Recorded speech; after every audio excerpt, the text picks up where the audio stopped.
Hello, everyone. This is Zhong-Zhi Xianyu from Department of Physics, Tsinghua University. It is my great pleasure to present a talk at the Parity Violation from Home conference. I mainly work on particle and cosmology theory. The main focus of my recent research has been the cosmological collider physics, cosmological correlators, and amplitude techniques in de Sitter space-time. So the topic of my talk today is the parity violation at the cosmological collider.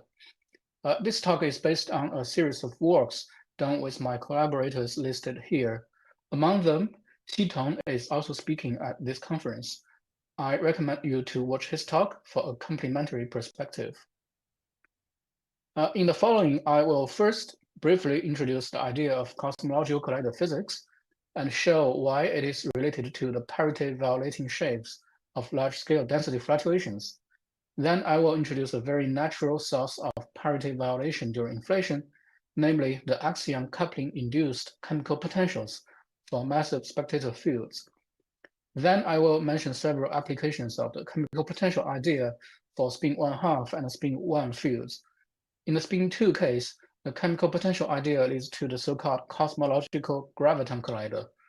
Finally, I will introduce the recent efforts in analytically computing the parity-violating shapes with cosmological collider signals, which is a part of the fast-developing program of amplitude techniques in de Sitter space-time.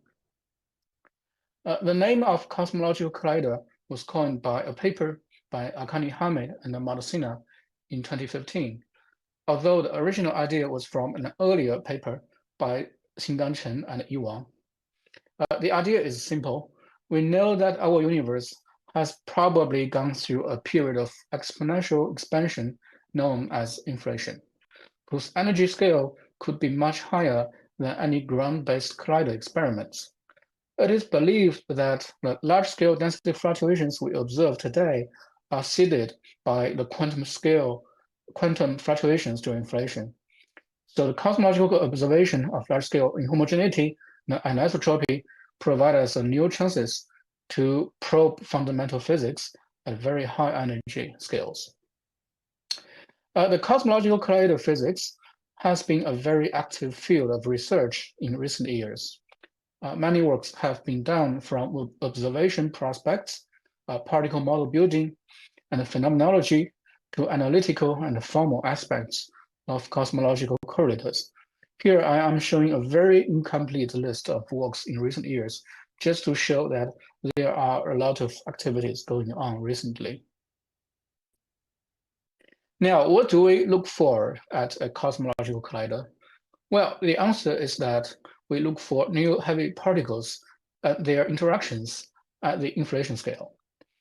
Physically, heavy particles with mass comparable or larger than inflation Hubble scale can be actively produced during inflation by spontaneous pair production process, which you can think of as a Schwinger effect.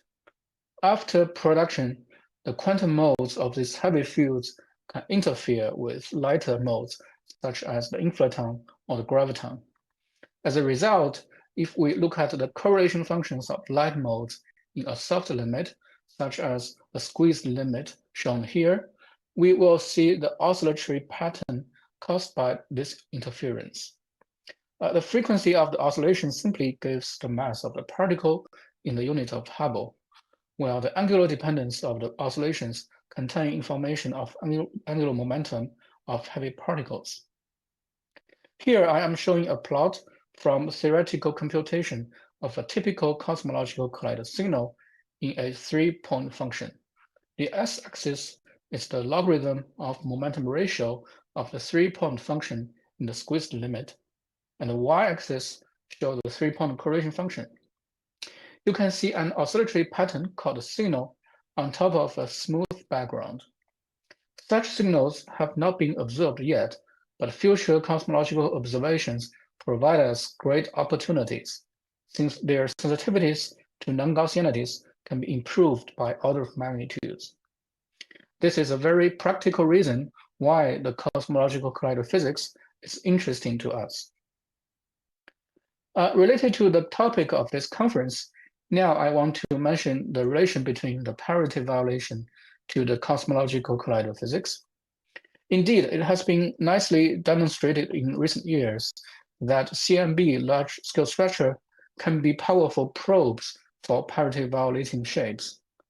Now, suppose we observe a parity-violating shape in a large-scale correlation function. The first question is, where are they from?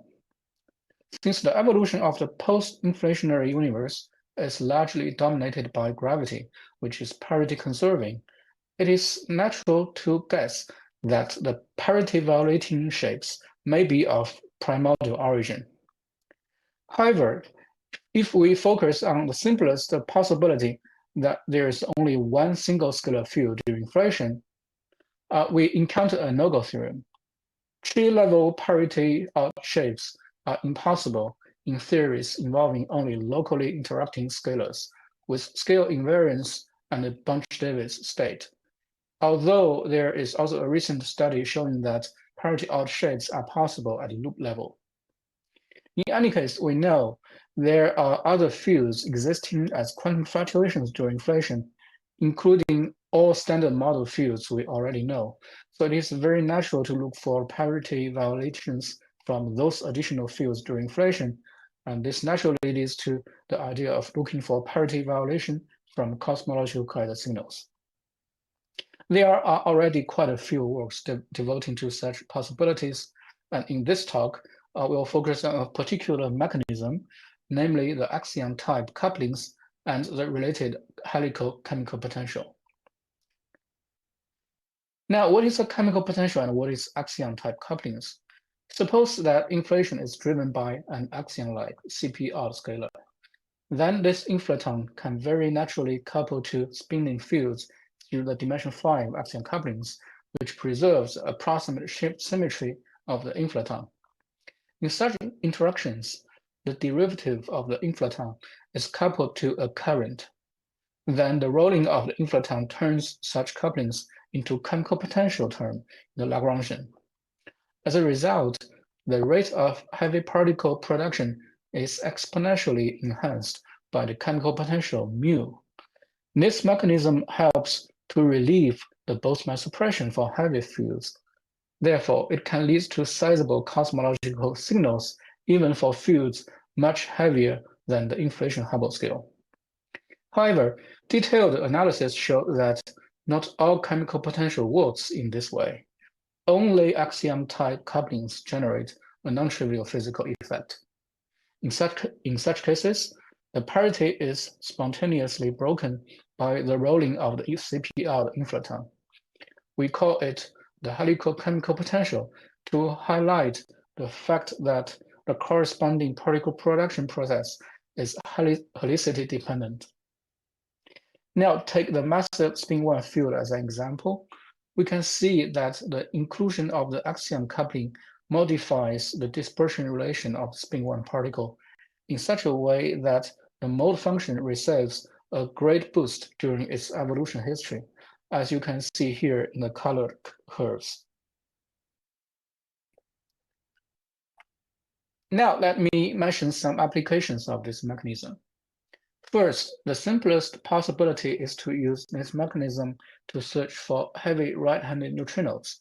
The simplest explanation for the observed neutrino masses is the seesaw mechanism, in which we have a very heavy right-handed neutrino with a mass quite close to the inflation scale. Thanks to the chemical potential coupling, such heavy neutrinos can lead to visibly large non-Gaussianities even at one loop level. Related to this scenario, one can also explore the possibility of detecting leptogenesis from cosmological collider signals, in which we may identify signatures of Majorana mass term as well as CP violating phases. At the spin-1 level, we have a signal at the tree level. Very interestingly, if we consider the 4-point function, we naturally get a visibly large parity-odd shape. This would provide a natural explanation for parity-violating trispectrum if observed.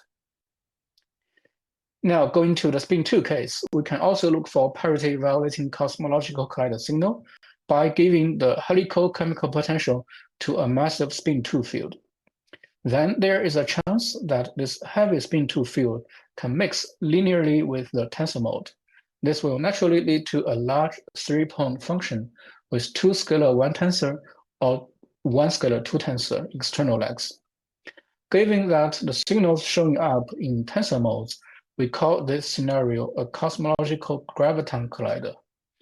The signals feature circularly polarized gravitational waves, which is parity odd, and also a distinct angular dependence, showing that helicity-2 nature of the oscillating signal. The current slide shows the future prospects for observing graviton collider signals via the CMB polarization data. Here, using Lightbird as an example, one can see that there are parameter spaces where the signals can be visibly large. There is also a corresponding signal in the scalar 3 and 4-point functions, which can be searched for by future large-scale structure and 21 centimeter surveys. Here shows the forecast parameter space accessible by future observations. Now, to make comparison with data, exact analytical expressions for these correlators are indispensable for understanding their analytical properties and for efficient numerical implementation. By the way, I should mention that de Sitter correlators are very poorly understood compared to their flat space and ADS counterparts. So personally, I think this is an important new direction, both theoretically and phenomenologically. However, axion chemical potential boosted correlators are difficult to compute since they involve infinitely many de Sitter boost breaking insertions. In recent years, we have developed two independent new methods to get full analytical results for inflation correlators with non-perturbative axion insertions. The first one is the so-called partial Mellin-Barnes representation. In this method, we expand all modes in terms of dilation eigenmodes near the late-time boundary so that the Schwinger-Keldysh integrals are trivialized. The second method is so-called bootstrap equation. The idea is to look for an ordinary differential operator that collapses the correlator so that one can get the result by solving ODEs instead of performing multi-layer integrals. With these two methods, we are now able to get complete and analytical expressions for a wide range of correlators with parity-violating shapes. Here I am showing you one example with a tree-level exchange of heavy spin-2 particles in the cosmological graviton collider scenario. This curve shows the parameter dependencies on the mass and chemical potentials in a very clear way. Thanks to the analytical results, it is very convenient to generate these curves on a laptop within minutes. Thus, we believe that these analytical results can be very useful for generating practical templates. The analytical results are also very useful for phenomenological studies. For example, we have got very simple but reliable expressions for the signal strengths as functions of mass and chemical potential. This result shows that the signal size is exponentially sensitive to the chemical potential, while the background is largely insensitive. This would be useful information for any particle model building using the chemical potential mechanism. Here I am showing you more results at the 4-point level generated by 1 hour analytical expression. Thanks to the more degrees in the kinematics, we can see different types of oscillating signals at the 4-point level, including the so-called non-local and local signals. Now I am reaching the final slide of my talk. To briefly summarize, I hope that I have shown you that the cosmological collider physics is a promising new direction for exploring fundamental physics at ultra-high energy scales.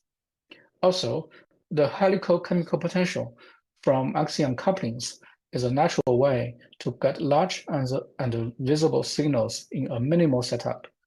In such a scenario, we naturally get parity-violating signals for both scalar and tensor modes. Finally, we have developed several analytical tools for parity-violating amplitudes or correlators in de Sitter spacetime.